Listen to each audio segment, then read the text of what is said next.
Stoney from First Line of Defense here. One of the things we've been asked to address is the unchambered carry issue. Several people have come to me in the recent past and asked about carrying in an unchambered fashion. They've seen the YouTube videos of the Israeli technique where you draw the firearm, come to the center of your chest, chamber it with 2 hands and extend out. The problem with that is that doesn't necessarily work real world for the average citizen because the likelihood of having the distance and the time to react in that fashion are pretty slim. When we're looking at 75 to 80% of statistics with law enforcement showing that the encounter is at 21 feet or closer, creates a little bit of a hazard for the citizen. So we need to come up with a technique that actually works in a closer quarter environment. It's fast and it can work with just one hand. If you're carrying unchambered, the problem you create for yourself is that your gun is essentially a club. So you have to overcome the club mentality. I would suggest that you carry chambered. However, if you're not going to due to comfort levels, then it's very easy to come up with a technique. I've got one that we put in play that actually works rather well. I actually have a magazine fully loaded with dummy rounds. I think I've got about 7 in there, so it's not quite fully loaded. I actually have my Glock 19 EXO on my hip with a Blackhawk Serpa holster.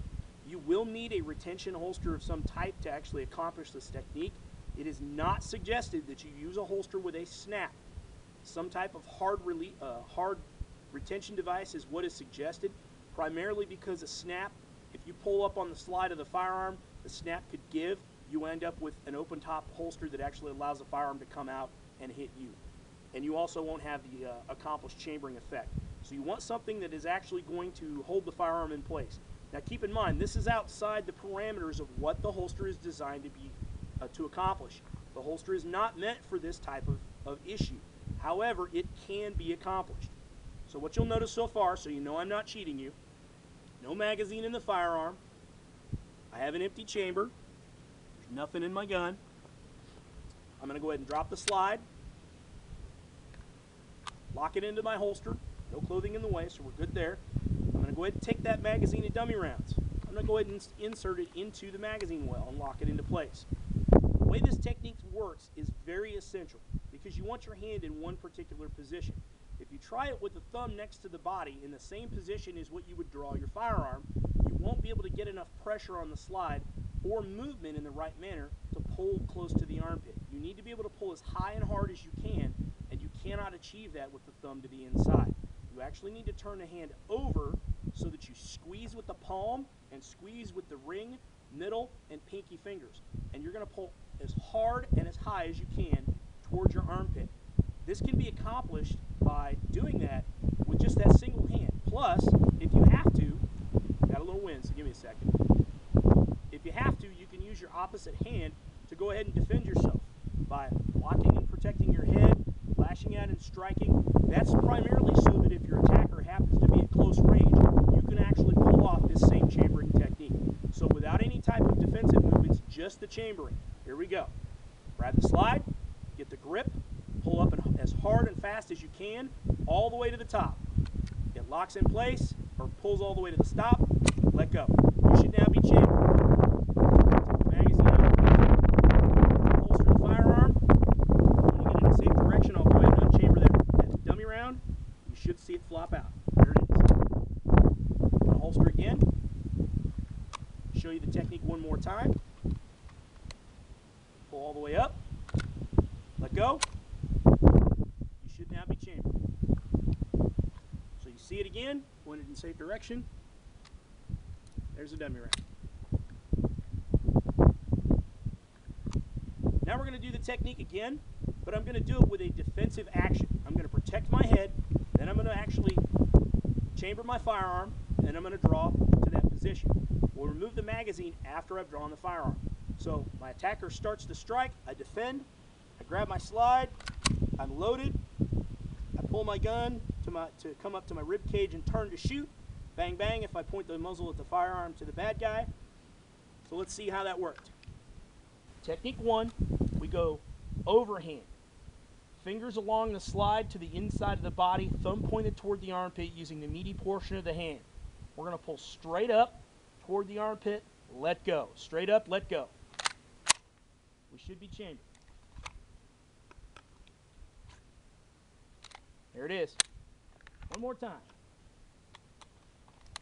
Grab, pull straight up.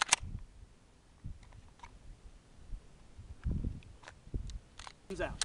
Okay? Now the technique can work in another fashion. You don't have to do it with the hand and do separate motions. You can do it off the draw. The key with doing it off the draw is you have to use the belt to actually use as a chambering device. The belt is going to act as your opposite hand. So if you had this hand out of commission, had to defend, had to strike, you can still chamber with that opposite hand. It's a really interesting way to go about it, but it's important that you understand the muzzle of the firearm must point slightly away from the body. This limits the amount of risk that you will have if a discharge go into your person. This particular portion of the technique actually puts you at risk of a negligent discharge. Please do not do this with live ammunition unless it is an absolute life or death situation.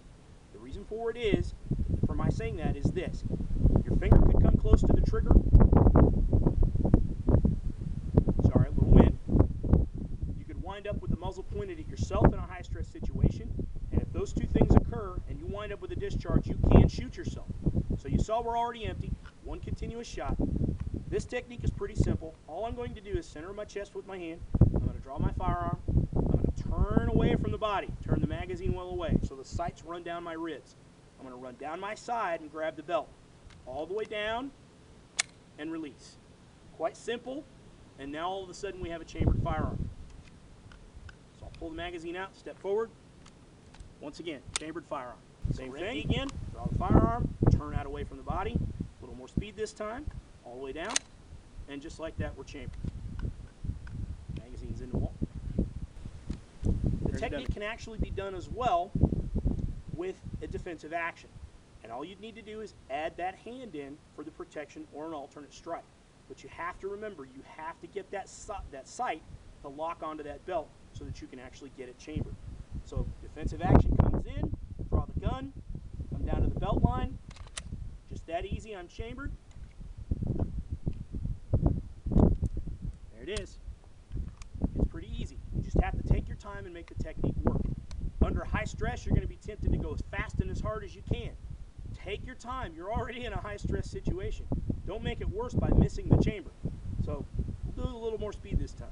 Defensive action, draw, chamber. Just that easy. I should be chambered. And I missed it. Maybe not. With a little more speed. Magazine in. Defensive action. Chamber. Just that hard.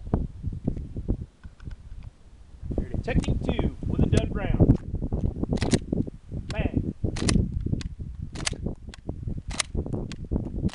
Technique 2 with a dud round.